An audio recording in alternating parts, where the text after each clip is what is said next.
వెనక్కి పెట్టి చెల్లు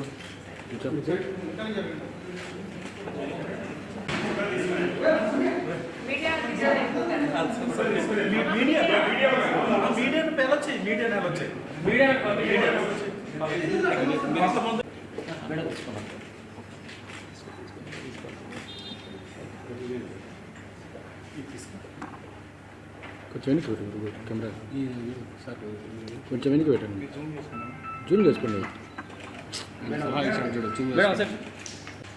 madam 1 second madam Thank you very much. Under exit.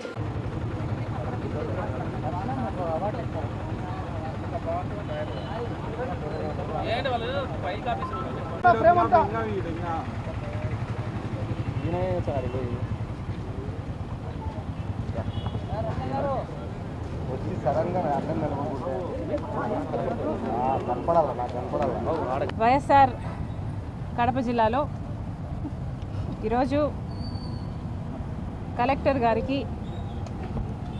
Kadapa steel factory importance గురించి దాని అవసరం గురించి అది ఇంతవరకు నిర్లక్ష్యానికి గురైన కారణాలు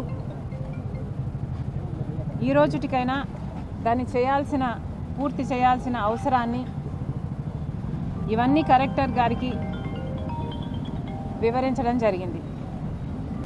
6 నెలలు ఎలక్షన్లకు ఉంది అన్న సమయంలో చంద్రబాబు గారు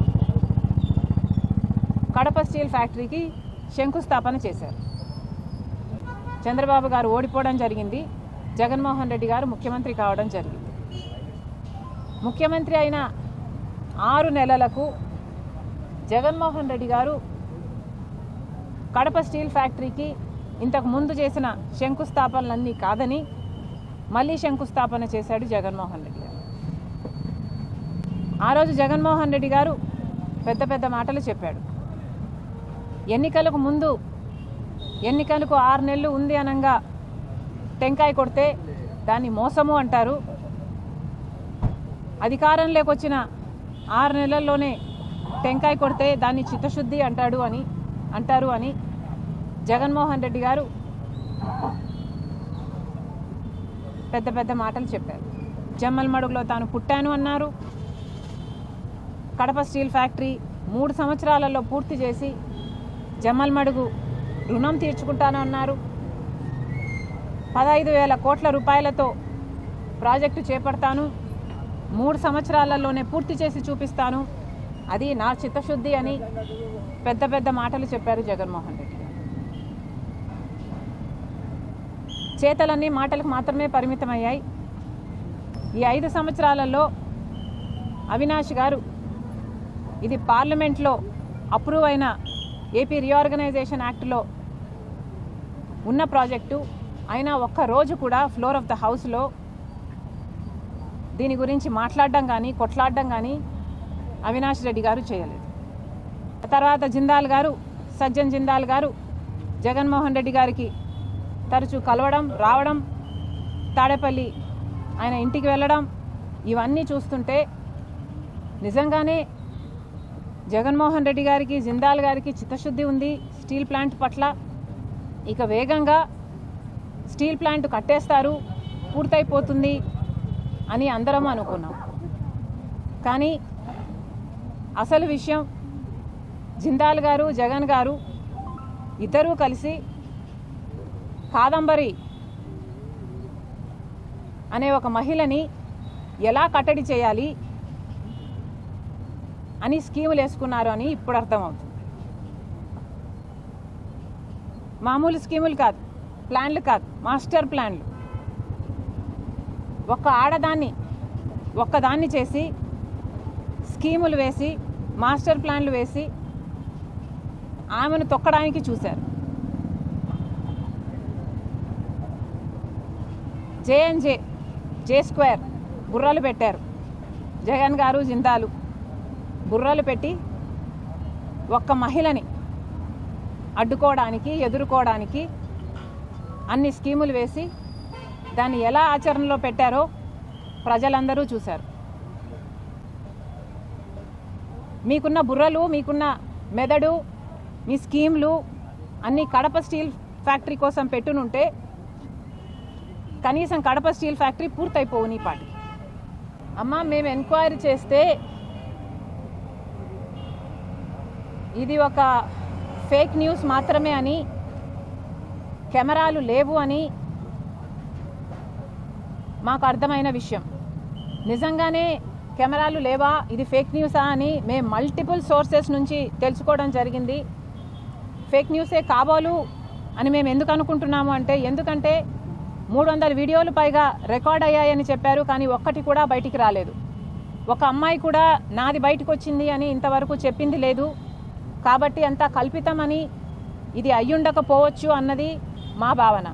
పర్సనల్గా ఏ అమ్మాయి అయినా, ఏ మహిళ అయినా ఒక ట్రయల్ రూమ్లోకి వెళ్ళినా, ఒక బాత్రూంలో వెళ్ళినా ఫస్ట్ చూసుకునేది చుట్టుపక్కల ఏమైనా ఉన్నాయా అని. అలాంటిది ఒక కెమెరా ఉంటుందని, దాన్ని ఇంతమంది హాస్టల్లో ఉండి కూడా ఒక్కరు కూడా దాన్ని నోటీస్ చేస్తుండరు అని నేను అనుకోను.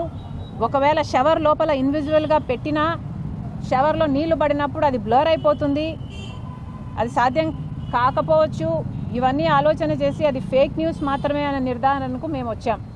ఒకవేళ అది కాదు, నిజమే అని మీలో ఎవరైనా ఎస్టాబ్లిష్ చేయగలిగితే చెప్పండి. Congress party is willing to fight to any lengths for the rights of those girls to do justice to them.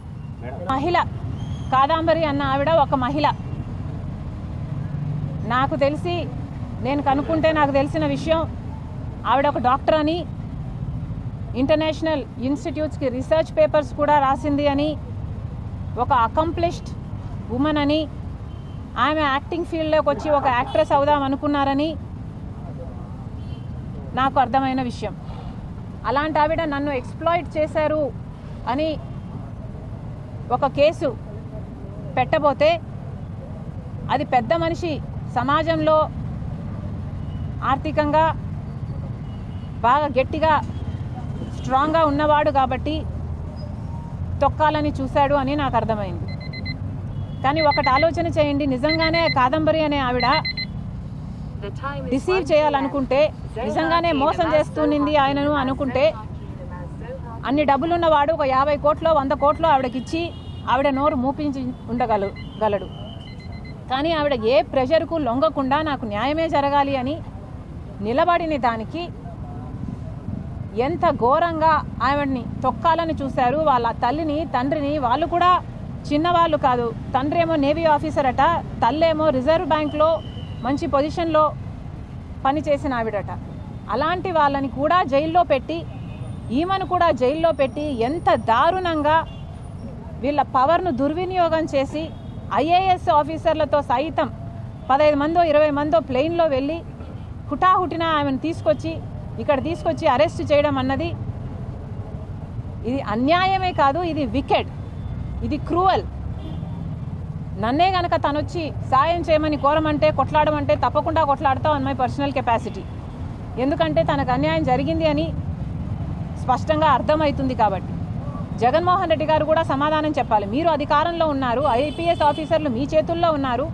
మరి అలాంటప్పుడు మీకు తెలియకుండానే మీ ఆఫీసర్లు సజ్జన్ జిందాల్కు సాయం చేయబోయారా?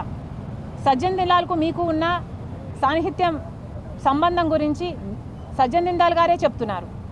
మరి మీ ఫ్రెండ్ను కాపాడడానికి మీరు ఇంతగా దిగజారిపోతారు అని నేనైతే ఊహించలేదు. అసెంబ్లీలో నిలబడి జగన్మోహన్ రెడ్డి గారు చెప్పిన మాట, నాకు 2 కూతుర్లు ఉన్నారు, వాళ్ళకు అన్యాయం జరిగితే ఎలా ఉంటుందో నాకు తెలుసు అని చెప్పిన వాడు, పక్కన ఇంకొక ఆడబిడ్డకు అన్యాయం జరుగుతుంటే, తను హక్కుల కోసం కొట్లాడుతుంటే తప్పుడు కేసు పెట్టించి, ఒక ఫోర్జరీ కేసు కోసం ఆలోచన చేయండి. ఎవరైనా ఒక ఫోర్జరీ కేసు కోసం 15 మంది ఐపీఎస్ ఆఫీసర్లు అంతవరకు వెళ్ళి అరెస్ట్ చేసి తీసుకొస్తారా? దీని మీద ఎంక్వైరీ జరగాలి. జగన్మోహన్ రెడ్డి గారు కూడా సమాధానం చెప్పాలి అన్నది మా